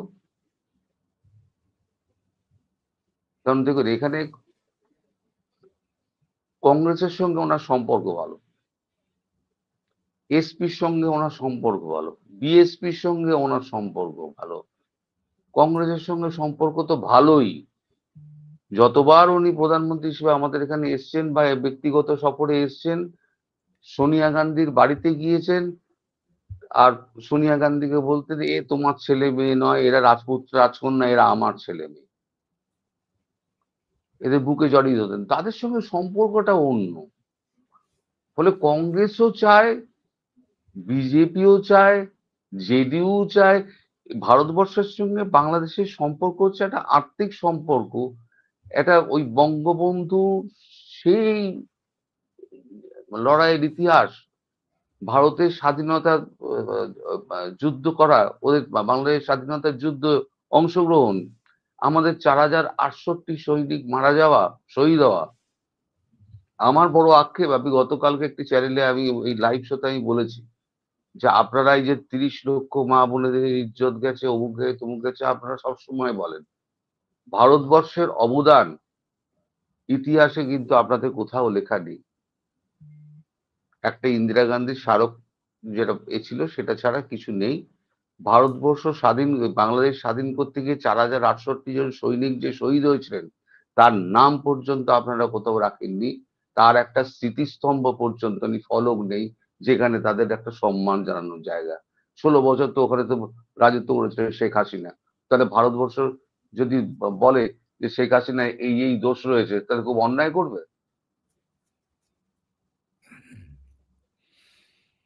আপনি তো আমাকে ট্রেড ডেফিসিট নিয়ে আপনি আমাকে ধরছিলেন না লাস্ট লাইভ শোয়ে অনেকদিন আগে, তখন ট্রেড ডেফিসিট খুব হচ্ছিল ব্যাপারটা।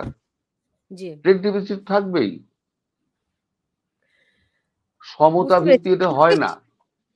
হ্যাঁ, নিঃসন্দেহে সমতার গল্প আপনারা করেন, কোন দিক দিয়ে বাংলাদেশ ভারতের সঙ্গে সমতা? না আকারে, না শিক্ষায়, না শিল্পে, না সংস্কৃতিতে, না কলকারখানায়, না কি আছে? আপনাদের একটা আইটি ইন্ডাস্ট্রি আছে? কোনো আপনাদের বৈজ্ঞানিক কোনো উদ্ভাবন হয়েছে আজ পর্যন্ত? আমাকে বলুন আপনারা। আপনাদের কোন লোকটা গিয়ে একটা বিদেশে একটা কোম্পানির সিইও হয়েছে? ভারতবর্ষে তো এত মানুষ একজন হয়তো আছে, আরেকজন আছে, আপনার নোবেল লরিয়েট একজন আছেন, হ্যাঁ সেটা বলতে পারেন। আপনাদের একমাত্র নোবেল লরিয়েট জায়ান্ট কোম্পানিতে আমেরিকার। হ্যাঁ, তারা বাংলাদেশ থেকে যাননি, তারা ওখানেই পড়াশোনা করেছিলেন। ভাই দাদা, আপনার দেশের লোক কত? 150 কোটি, আমরা মাত্র 15 কোটি। এই তুলনা করলে হবে? তাহলে সমতার কথা বলেন, তাহলে সমতার কথা বলেন কেন? সমতা আসবে না? সমতা থাকতেই হবে নাকি বলুন? না না, সমতার কথা বলছেন কেন?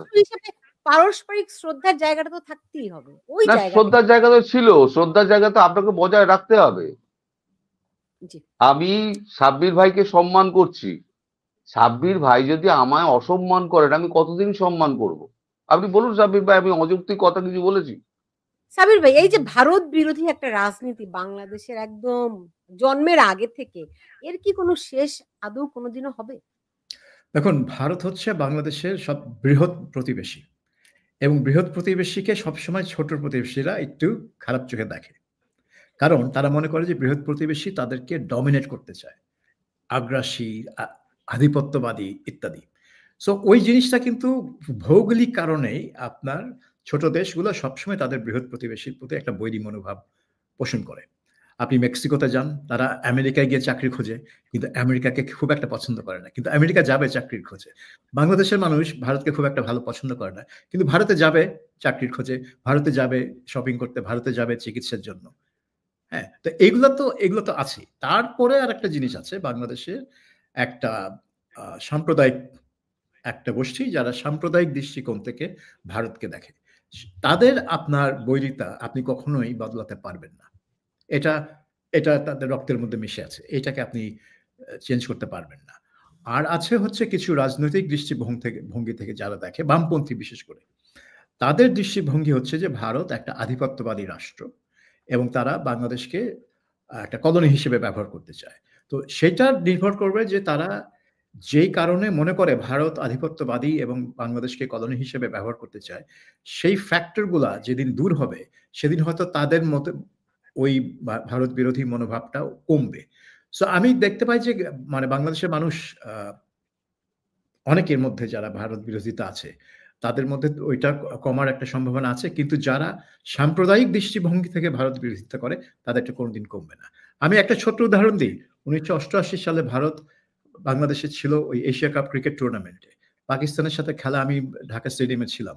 সেদিন আমি দেখলাম যে স্টেডিয়ামের মানে বোধহয় ৯০-৯৫% দর্শক পাকিস্তানকে সমর্থন করছে। ৫% যদি ভারতকে সমর্থন করে থাকে তাও বেশি।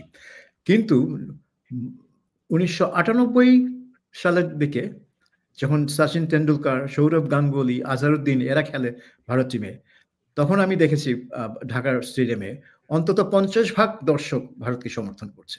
তো এটা কিন্তু পাল্টায়, মনোভাব পাল্টায়।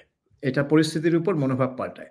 এখন সেটার জন্য যেরকম বাংলাদেশকে কাজ করতে হবে, ভারতকেও কিন্তু কাজ করতে হবে। কারণ ভারতের অনেক কিছু বাংলাদেশের মানে মনে করে যেটা একটা আধিপত্যবাদী মনোভাব। সেইটা ভারতকেও চিন্তা করতে হবে যে বাংলাদেশ তাদের প্রতিবেশী এবং বাংলাদেশের আম তরুণ ঘোষ যেটা বলছেন যে অনেক দিক থেকে বাংলাদেশ মানে কোন দিক থেকেই বাংলাদেশ সমকক্ষ না ভারতের। শিক্ষা-দীক্ষা, শিল্প-বাণিজ্য কোন দিক থেকে না। সেজন্য বাংলাদেশ ভারতের সাহায্য দরকার। হ্যাঁ, বাংলাদেশকে বাজার হিসেবে ট্রিট করলে সেই মনোভাব দূর হবে না। তো বাংলাদেশের মানুষের মধ্যে একটা জিনিস আছে মানে একটা ধারণা আছে যে বাংলাদেশকে ভারত একটা বাজার হিসেবেই ট্রিট করে। এইটা থেকে একটু দূরে যেতে হবে। সো তরুণ ঘোষ তারপরে শেষ আমার মনে হয় একটু আ এই ভারত বৈরিতা একটু কমবে। আর গত ১৫ বছরে যেটা হয়েছে অনেকেই যেটা বলেন যে ভারত শেখ হাসিনাকে এত বেশি সমর্থন দিয়েছে যে তারা এটাকে আ মানে কি বলবো? যে মনে করছে এটা ভারত নিজের স্বার্থের বিরোধী কাজ করেছে। বাংলাদেশের স্বার্থবিরোধী কাজ তো বটেই, নিজের স্বার্থ বিরোধী কাজ করেছে। কারণ জি, তারা তাদের সবকিছু একটা ঝুড়িতে রেখে দিয়েছে শেখ হাসিনা। অ্যাজ ইফ বাংলাদেশে আর কোনো মতবাদ নেই, কোনো রাজনৈতিক দল নেই, কোনো শক্তি নেই। তো এইটা নিয়ে অনেকেই ক্ষুব্ধ ছিল ভারত এবং সেটা একটা ভারত মানে বিরোধিতায় প্রকাশ পেয়েছে এই গত জি, ১ বছরে। জি। তরুণ ঘোষ, জি বলুন। এখানে সাব্বির ভাইকে আমি একটা কথা বলবো যে বিএনপি যখন ক্ষমতায় এসেছিল বিএনপির সঙ্গেও কিন্তু ভারত ভর করেছে। বদলে বিএনপি কি দিয়েছে? ১০ ট্রাক অস্ত্র পাঠিয়েছিল। হুম, ট্রাস্ট ফ্যাক্টর একটা ব্যাপার আছে।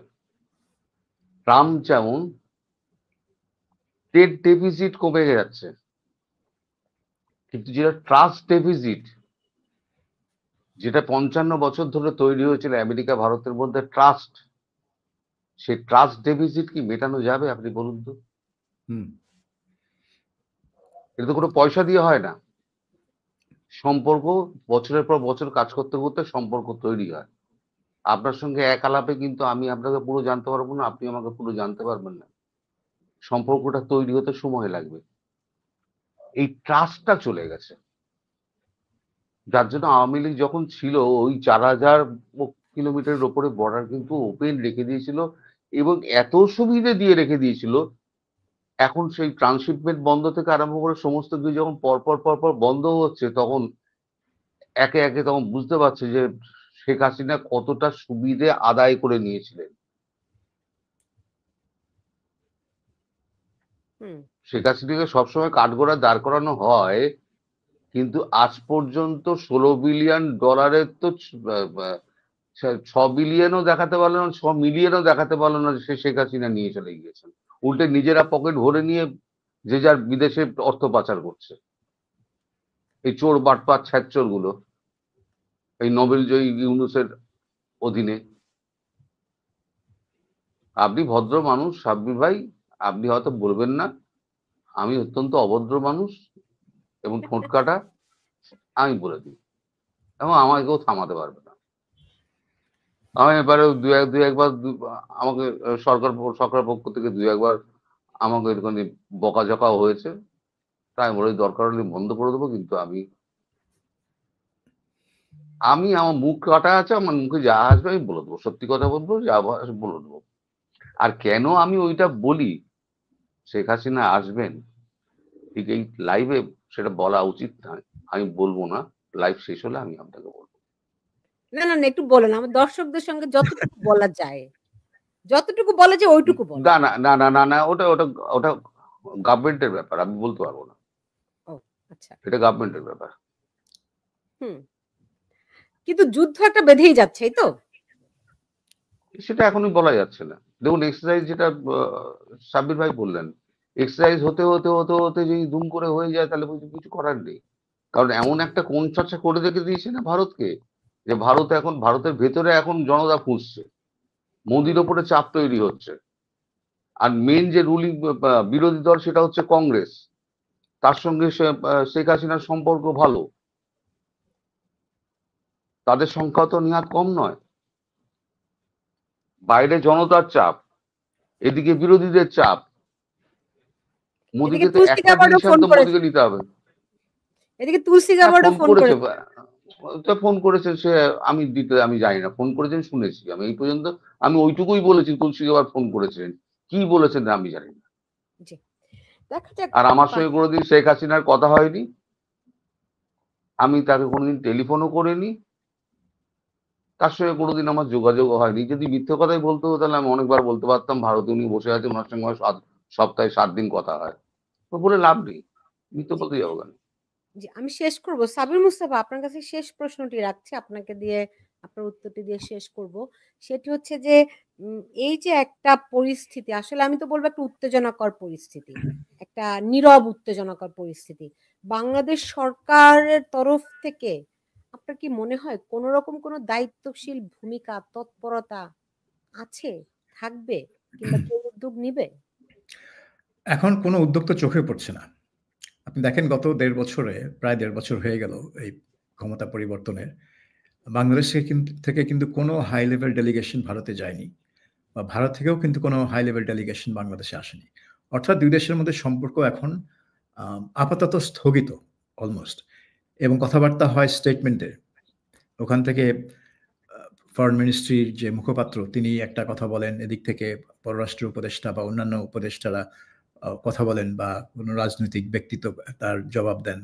তারা টেলিভিশন দেখেন, রিপাবলিক টিভি যে প্রেজেন্টার, তারা কি বলছেন সেগুলাকে ভারতের বক্তব্য বলে সেটা খণ্ডন করেন। এটা যে একজন, হ্যাঁ, এই হচ্ছে মানে একটা, কি বলবো, একটা ছেলে খেলার মতো পরিস্থিতি। মাঝে মধ্যে মনে হয় যে বাংলাদেশের প্রতিক্রিয়া দেখে মনে হয় যে ছেলে খেলার মতো পরিস্থিতি হয়ে গেছে। তো আমি এখন পর্যন্ত কোনো উদ্যোগ দেখছি না যে এই 2 দেশের মধ্যে সম্পর্ক রিপেয়ার করার জন্য, সম্পর্ক